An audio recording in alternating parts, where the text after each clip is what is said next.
কৈলাসহর গৌরনগর এলাকা থেকে একটি নাবালিকা নিখোঁজের ঘটনায় তীব্র চাঞ্চল্য কৈলাসহর মহিলা থানায় নিখোঁজ ডায়েরি করা হয়। ঘটনার বিবরণে জানা যায়, ওই এলাকার বাসিন্দা আউর আলীর 12 বছরের নাবালিকা বিউটি বেগম শুক্রবার সকাল বেলা তার নিজ ঘর থেকে বের হয়ে চলে যায়, কিন্তু এখনো পর্যন্ত বিউটি বেগম আর বাড়িতে ফিরে আসে নাই।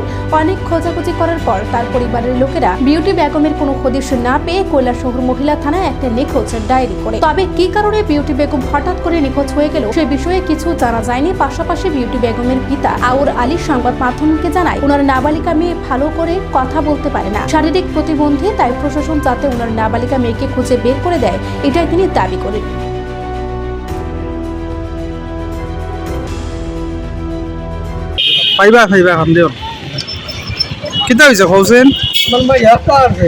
কত বছর? 12 বছর।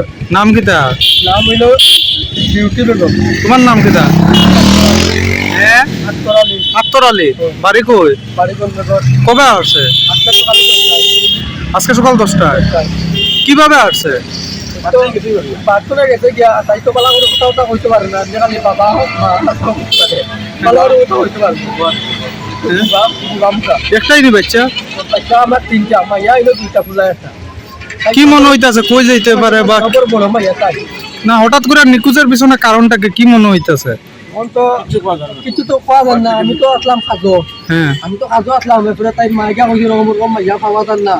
পরে আমি ফাইনালি তো বারো হইছিল, পরে আমি আইছি 2 বার খোঁজাখুঁজি গেছি, সব জায়গা দিয়া খোঁজাখুঁজি করছি। সম্ভাব্য সব আত্মীয় স্বজনের বারে খোঁজ লইছ না?